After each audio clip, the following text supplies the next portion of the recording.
Deməli, başladı 1918-ci il 11 noyabrda bitəcək. Təbii ki, kimin çıxması ilə bitəcək? Almaniyanın. Amma Almaniya normalda müharibəni bitirmək istəmirdi. Necə? 1918-ci il, yəni müharibədə elə bir dövrdür ki, Almaniyanın müttəfiqləri sıra ilə müharibədən çıxdı. Bulqaristan çıxdı sentyabrda. Sonra Osmanlı çıxdı oktyabrda, hansı müqavilə ilə? Mudrosla. Sonra noyabrın əvvəllərində Avstriya, Macaristan çıxdı. Qaldı bir dənə geriyə Almaniya. İndi Almaniya qalıb geriyə, Almaniya çıxmaq istəmir müharibədən. Amma döyüşçülər də döyüşmək istəmirlər. Hakimiyyət deyir çıxmayaq, döyüşçülər də deyir ki, döyüşmək istəmirəm. Bunlar qərara alırlar ki, Kildə hərbi məktəbdə bunları göndərək dəniz döyüşlərinə İngiltərənin üzərinə əsgərləri. Birdən elə olar əsgərlər qalib gələrlər, biz də müharibəni davam elətdirərik. Əsgərlər də etiraz edir ki, mən getmirəm. Yəni biz getmirik. Belə olanda inqilab başlayır. Almaniyada noyabr ayında, hələ müharibə bitməyib.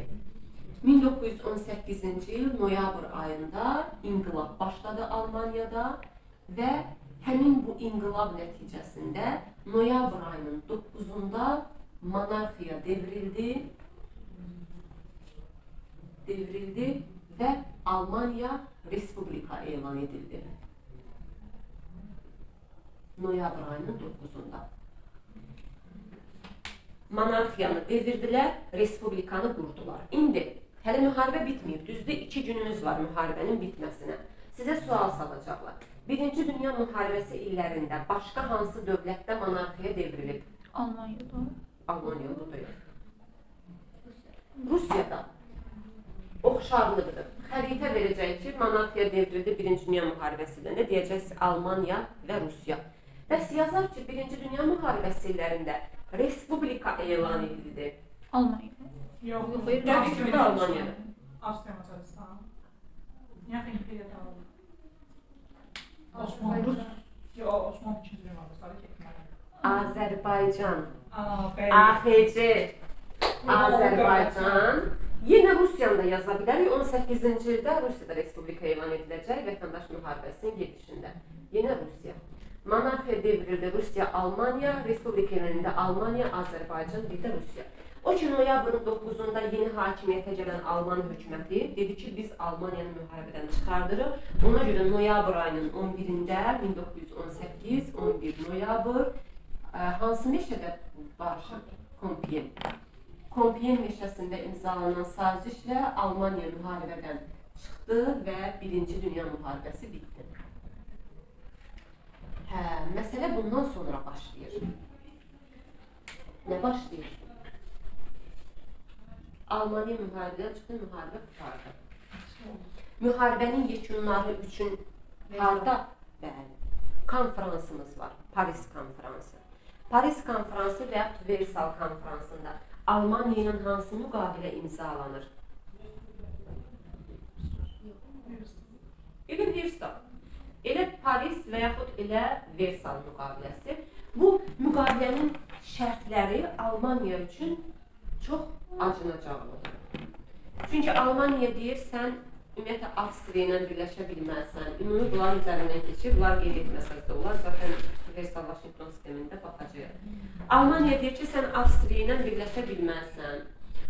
Hərbi hava qüvvələrini, dəniz qüvvələrini ləğv edirsən. Ümumi hərbi mükəlləfiyyəti ləğv edirsən. Qoşun sadəcə 100 mindən aşağı ola bilər. Reylə qoşun yeridə bilmərsən. 5 qərargah buraxılır. Təzminat ödəməlisən, müharibəni sən, bütün günah səndədir və Almaniyanı bildiyiniz, yəni əzirlər. Və bir şey yadınızda saxlayın ki, əzilən xalqlar, ümumiyyətlə insan psixologiyasında, insan əzilirsə, bu əzilməyə 2 cür reaksiya göstərir.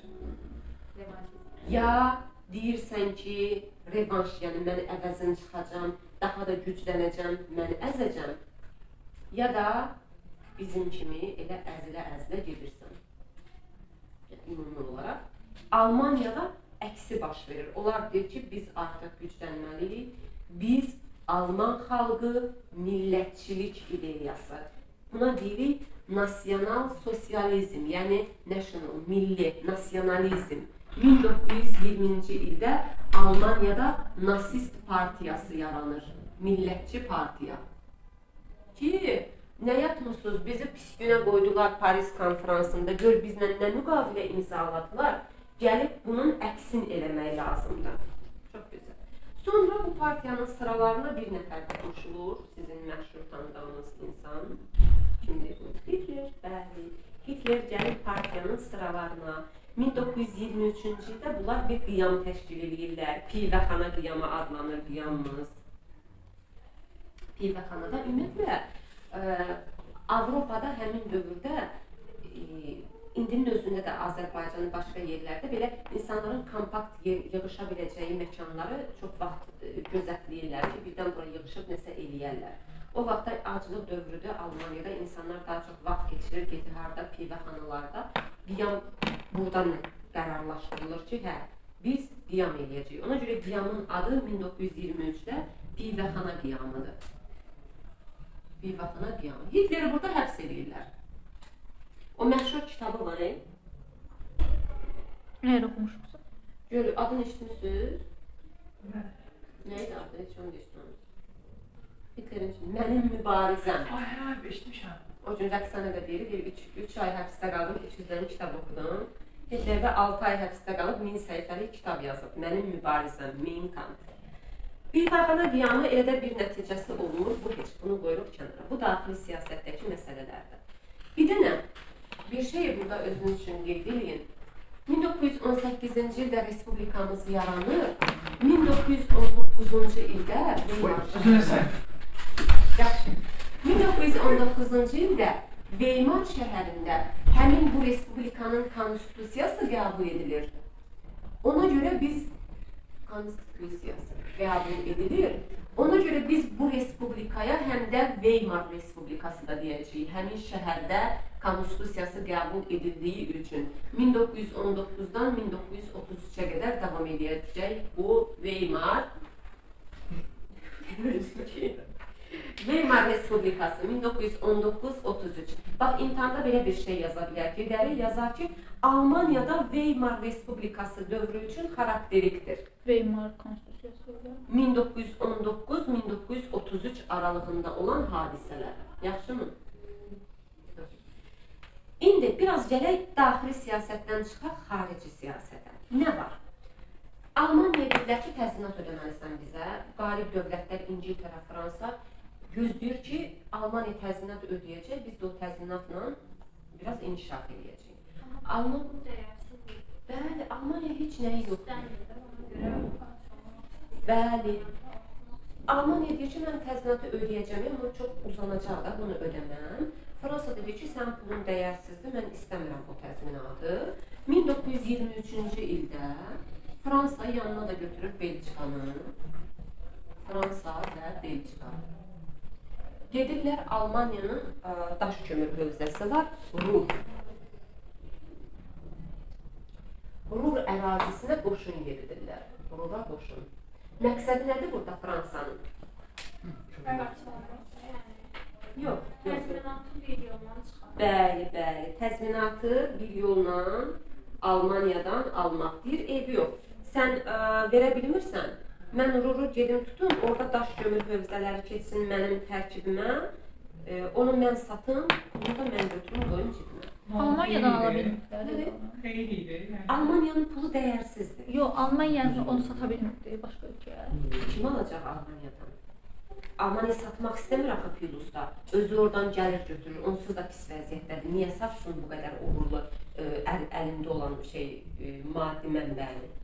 Gedirlər, Ruhra qoşun yeridirlər, amma burada nə baş verir? Alman işçiləri, Ruhrda olan Alman fəhlələri Fransa işğalından sonra işləmirlər heç biri. Görürsünüz? Müqavimət. İşləmir heç biri. Bəli, heç biri işə çıxmır. Fransada gedir, getdiyi kimi də geri qayıdır ki, alınmalı bir şey. Ona görə Fransa və Belçikanın Ruhra qoşun yeritməsi 23-cü ildə elə də uğurlu olmur onlar üçün. Amma kim üçün uğurlu olur? Yəni kimin bəxti gəlir? Almaniyanın. Çünki uzaqdan bir dövlət baxır bunlara. Kim? Uzaqdan. ABŞ. ABŞ deyir ki, yaxşı. 1924-də. Hə, deyir nə düşünürsünüz bu Almaniyanın üstünə? Verə bilmir də təzminatı. Mən kömək eləyəcəm. 1924-də ABŞ-da Charles Dawes tərəfindən plan qəbul edilir. Dawes planı.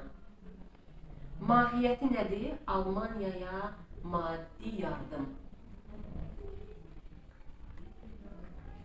Bax, indi buradan belə bir sual çıxır. Birinci Dünya müharibəsində ABŞ kimin tərəfində idi? Antantalı.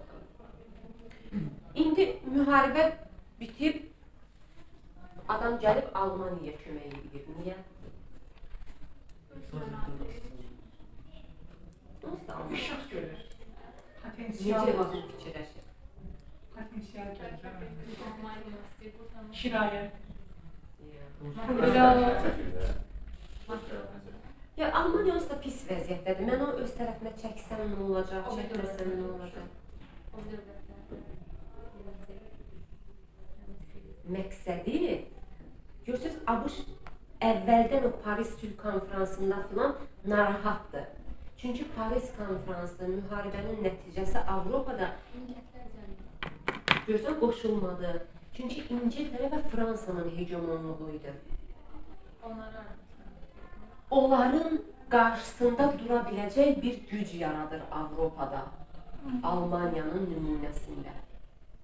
Deyir ki, bunlara mən kömək eləyəcəm, Almaniyaya, qoy getsin İngiltərə və Fransaya borcun ödəsin, təzminatı ödəsin. Zaten İngiltərə, Fransada o təzminatı alıb yenə kimə qaytarır? ABŞ-a, müharibə dövründə ABŞ-dan borc alıblar axı. Görürsünüz, dönüb dalaşıb yenə özünə qayıdır, eyni şeydir. Öz mənafeyini gözləyir də. Bəli, təbii ki. Deyil. Almaniya Ağrağını maddi... beyni deyim, evet. Almaniya maddi yardım edir, Almaniya başlayır təzminatı ödəməyə, yüksəlir. Ona görə 1924, 1929-a qədər olan dövrü biz deyirik Weimar Respublikasının qızıl dövrü. Almaniyada vəziyyət yaxşıdır. Qızıl dövr. Belə olandan sonra Avropa dövlətləri deyirlər ki, əsas İngiltərə, Fransa, eyb yox, bizə təzminatı ödəyir, gəlin Almaniya ilə yaxınlaşaq. 1925-ci il, bu il 2025-ci il şans imtahanının situasiya sualı. 1925-ci ildə İsveçrədə Lokarno şəhərində konferans keçirilir. Lokarno konferansı. 1925 Lokarno konferansı. Konferansda iki məsələ var. Üç məsələ yazar, yaxşı. Birinci Dünya müharibəsində Almaniya Fransa ərazisinə hardan daxil olmuşdu? Belçikadan. Lokarno konferansında Fransa, Belçika və Almaniyanın sərhədlərinin toxunulmazlığına qərar verilir. Yəni, heç kim bir-birinin sərhədinə dahi hücum eləməyəcəyini Fransa, Almaniya, nə Almaniya, Belçikaya bir pakt imzalayırlar. Bir bu. İkincisi, bu konferansda iştirak edən dövlətlər deyirlər ki, biz müharibələrdən imtina edirik, yalansa. Müharibələrdən imtina edirik. Problemləri sülh yolu ilə həll eləyəcəyik. Bizim niyyətimiz budur. Almaniya nəhayət bərabər hüquqlu tərəfdaş kimi tanınır ki, sən də bizdənsən, gəl. Ona görə bu dövr adlanır yumşalma dövrü. Yumşalma dövrü. Mən özürsən sözü kəsən. Buyur. Uşaqlar çox xahiş edirəm. Kanala like atın və abunə olun. Boz reklam güdərgə. Yumşalma dövrü. O məsələn, bu il mənim heç çox narazı olduğum bir şey var idi situasiyada. Məsələ nədir? İndi tutaq ki, getmişsiniz imtihana. Sizdən istəyir ki, bu dövrdəki siyasətin adın. Yumşalma yazmırsan, ona sinonimin yazırsan. Nə yazarsan? Yumşalmaya. Şey yox. Yəni, dövlətlərarası münasibətlərdə yaxşılaşma. Yaxşılaşma. Yox. Məsələn, havada da eyni şey deyirlər. Necə deyir hava? Atılma. Mülayimləşmə. Amma maraqlı bir cəhət var. Nədir? Yumşalma yazanlara 2 bal verdilər. Mülayimləşmə yazanlara 1 bal. Məncə çox mənasızdır. Çox mənasız. Nə var ki, meyarda yumuşalmanın qarşısında 2 bal yazılır, mülayimləşmənin qarşısında 1 bal yazılır. Sinonim sözlər. Məncə bu çox mənasızdır. Mülayimləşmə, yumuşalma eyni şeydir. Ama Yoksa o şey var. fazla para kazandırırız biliyorsun. Artık. Belə bir şey var da. Yox. Yumuşalma, dövr. Yumuşalma yazmıram, yazıram mülayimləşmə. Məsələn, biz eyni şeyi gedəcəyik Xruşov, Stalin öləndən sonra Xruşovun dövründə yumuşalma dövrü, mülayimləşmə dövrü, eyni şeyi istifadə edirik. Nə var, kitabda yazanda ta sadəcə yumuşalma yazıblar, mülayimləşmə yazmayıblar. Bu nəysə. Lokarno konfransı məsələ bundan ibarətdir. Almaniyanı burada bərabər hüquqlu tərəfdaş kimi tanıdılar deyə 1926-da Almaniya hara daxil oldu? Millətlər Cəmiyyəti. Bəli. Millətlər Cəmiyyəti nə zaman yaranmışdı? 22, Yox. 20. Yox. 19 elə Paris Sülh konfransında. 1926-da da Almaniyanın Millətlər Cəmiyyətinə daxil edildilər. Hər şey gözəl gedir, hə? Nəsə bir şey olmalıdır. Mesela bomba atmak lazım. Bəli. Nəsə pis şey olacaq indi. Çünki hər şey yaxşı gedir. Bura qədər aydındır hər şey.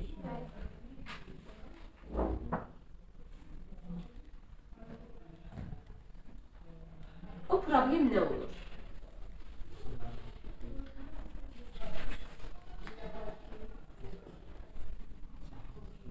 O problem olur ki, İkinci matematik gibi. Yani bomba atmak. 1929-cu ildə dünyada böhran baş verir. Dünya iqtisadi böhranı. 29-33. Demək olar ki, dünyada bütün dövlətlərə təsir edir. ABŞ-dan başlayır və dünyanın bütün dövlətlərinə yayılır. Yəni birja iflas edir ABŞ-dan. Bitdi, yəni qiymətli səhmlər yoxdur. O qədər müharibədən sonra o qədər artıq məhsul istehsal edilib ki, alıcılıq qabiliyyəti də yoxdur, məhsul yığılıb qalır, iflas. Həddindən artıq, tələbatdan artıq məhsul istehsalı var. Belə olanda Almaniyanın pulun kəsirlər. ABŞ deyir ki, dayı mənə sizə verməyə pulum yoxdur. Borc falan qutardı. Bunu ABŞ Almaniya deyir, Almaniya da dönür Böyük Britaniya və Fransaya deyir ki, qutardı, mən də təzminat vermirəm. Bu söhbəti belə həll edirlər. Ondan sonra bir şəxs deyir ki, o zaman bu zamandır. Hitler. Hitler bu prosesdən istifadə edəcək əhalinin bu vəziyyətindən. Yəni ki, əhalinin mənəvi cəhətdən ayaqlandırmaq çox asandır. Kalın ayağa, Almanya kaldı. Hə, valla, durub deyir ki, bizdən yoxdur, biz Almanlar bizi əzdilər, belə elədilər, elə elədilər, biz ali irqiyik, biz belə möhtəşəmik, elə möhtəşəmik. Ac adama da sən durub elə şeylər desən, indi çox yerdə eləyirlər də, yəni ki, aclıq yadından çıxır, bir ki, məndən yoxdur da, yəni, mən bizdən yoxdur. 1933-də, 33-cü ildə Hitler nasistlər hakimiyyətə gəlirlər. Nasistlər gəldi hakimiyyətə. Amma burada hələ ki bir növ hökumət rəhbəri kimidir. Dövlətin prezidenti var, Hindenburg. Gələndən sonra 34-cü ildə Hindenburqa ciddi təkidlər edirlər ki, Hitleri rəhbər seç. O da deyir ki, yaxşı. Əslində ölür, ondan sonra Hitler 1934-cü ildə olacaq. Hitler Führer, yəni başçı. Adını da Führer qoyurlar. Yox, bir növ ləqəb kimi bir şeydir. Hitler, nasistlər gəldilər hakimiyyətə, faşist diktaturası quruldu Almaniyada, faşist diktaturası, totalitar rejim quruldu, nasist partiyasından başqa bütün siyasi partiyalar qadağan edildi, Yahudilərə qarşı ayrı-seçkilik kampaniyası, bütün işlədikləri iş yerlərindən çıxartdılar, bir hissələrini ümumiyyətlə sürgün elədilər, yeni soyqırım məsələləri buradan yavaş-yavaş başladı aktivləşməyə. Bu daxili siyasətdəki məsələlərdir. Xarici siyasət məsələlərinə gələndə Hitlerin nə iş görəcək? Paris konfransında müqavilədə Almaniya demişdilər ki, hara ilə birləşməməlidir? Fransa. Avstriya ilə. Hitler Avstriyanı tutmaq istəyir.